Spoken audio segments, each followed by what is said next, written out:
Welcome to the Explainer. So, if you are feeling a little bit overwhelmed by the transition to Kenya's new Competency-Based Curriculum, or CBC, take a deep breath, because you are absolutely not alone. The shift from an old-school, exam-centered system to one that is entirely practical and skills-driven, well, it's left millions of parents navigating a sea of unfamiliar terminology and complex rubrics. But hey, don't worry. This Explainer right here is your ultimate practical roadmap. We're going to take all that confusion and turn it into complete confidence, giving you the exact tools you need to become your child's most important learning partner. Here's the game plan for how we'll systematically demystify this curriculum. We'll start with the education revolution. Check out the science of competency, peek inside the new classroom, and then decode those CBC assessments. Finally, we'll talk about your role as the parent, as partner, and look at the big picture of transforming the community. Section 1. The Education Revolution, Moving Beyond the Exam Room. Okay, let's jump right in. To figure out where we're going, we really have to understand why a structural overhaul of Kenya's education system was so desperately needed in the first place. I want you to really chew on this fundamental question.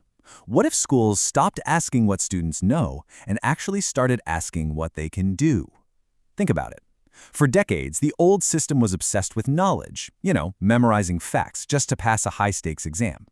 A kid might ace a math test, but completely struggle to manage a budget in real life. The CBC brings this massive, absolutely crucial philosophical shift to the table. It literally flips the script from "what do you know" to "what can you actually do?" Let's put this into perspective with a quick look at the history. Back in 1968, Kenya rolled out the 7-4-2-3 system. It was highly selective and very academic. Then, 1985 rolls around and we get the 8-4-4 system. Now this was definitely more inclusive, but it was incredibly content-heavy.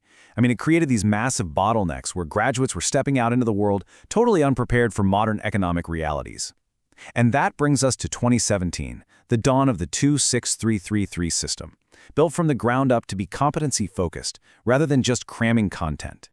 The stark contrast between the two systems is fascinating. The old 8-4-4 system relied heavily on silent rows of desks, passive listening, and a teacher at the front just delivering facts. The new CBC framework completely flips this on its head. It replaces that rote memorization with active learning. Out go the singular, high-stakes exams, and in comes continuous assessment. The whole shebang is now about applying skills to solve actual, real-world problems.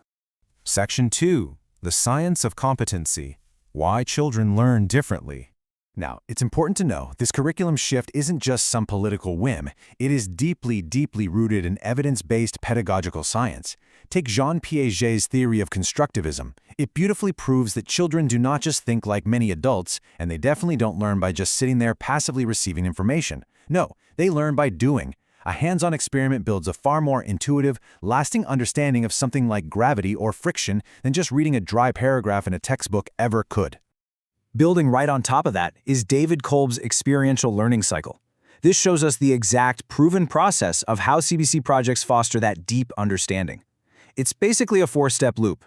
First, a student has a concrete experience, let's say investigating local water pollution.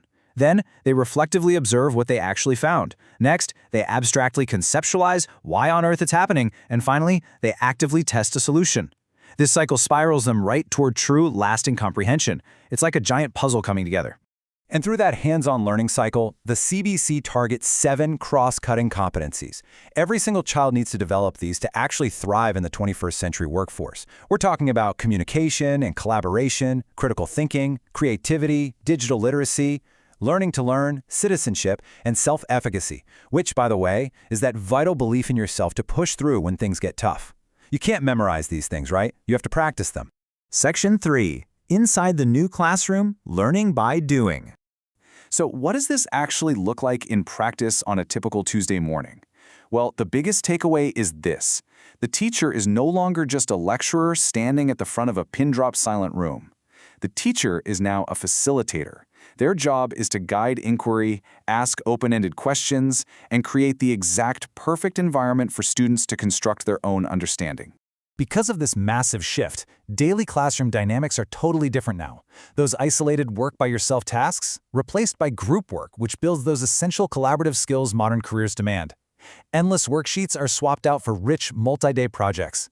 Single-answer questions are replaced by open-ended ones, and passive listening is swapped for hands-on, practical learning like experiments and fieldwork. It's a real game changer. Section 4. Decoding CBC assessments, looking beyond percentages. I know. This is usually the most anxiety-inducing part for parents, trying to decipher an entirely new grading language. But think about this crucial difference. A traditional report card gave a flat percentage grade, say English 75%. Well, okay, but that tells you almost nothing about what your kid can actually do. A CBC report card, on the other hand, provides descriptive, holistic feedback. It tracks real skill development over time. So instead of a random number, it tells you explicitly, hey, your child communicates ideas clearly in writing and listens actively during discussions. How much better is that? To go along with those helpful descriptions, you're going to see a few proficiency acronyms. EE stands for exceeds expectations. ME is meets expectations. AE means they are approaching expectations, and BE means below expectations. This is actually fantastic because it clearly defines exactly where your child has mastered a skill and exactly where they might need just a little extra support from you at home. Section 5. The parent as partner, supporting without taking over. All right, let's pivot enthusiastically to your actionable role as a learning partner. And notice, I said partner, not a stressed-out secondary teacher. Here's a super practical, totally budget-friendly checklist of things you can start doing today. First, set up a designated quiet learning space. Second, when your kid is stuck, ask thoughtful questions like, what have you tried so far? Don't just hand them the answer. Build a reading culture at home by reading together. Try to weave learning into everyday tasks like cooking or gardening. And finally, always focus on celebrating their effort and their growth, not just demanding perfection. I absolutely love this metaphor. Be a coach, not a player. Look, it is incredibly tempting to jump in and just do that diorama or a science project for your kid because, well, you want them to succeed. But you got to resist that urge. That productive struggle, that is exactly where the real learning happens. Guide them, give them the resources they need, cheer them on from the sidelines, but let them play the game. Section 6. Transforming the community, the big picture. Zooming out for a second, how do all these individual student changes actually add up to massive grassroots economic and national development? Well, education isn't just about one person getting ahead. It's the engine for sustainable community development. The CBC framework equips our youth with modern entrepreneurial and digital skills. By focusing on project-based learning, these kids are actively solving real-world grassroots problems today. We're already seeing this in places like Kandara constituency, where this exact educational vision is directly driving local agricultural innovation, sparking economic growth, and fostering highly engaged, responsible citizens. There's this powerful quote from our source material that perfectly hits the nail on the head. When learners are well supported, they grow into responsible citizens. In this sense, education becomes a tool not just for personal advancement, but for social transformation. It truly is a collective, community-building endeavor. And that brings us to a final, slightly provocative thought to chew on. You are not just a bystander in this massive curriculum shift. The success of the CBC relies heavily on the home environment. So, how will you step up to become an active partner in transforming your child's and ultimately your entire community's future?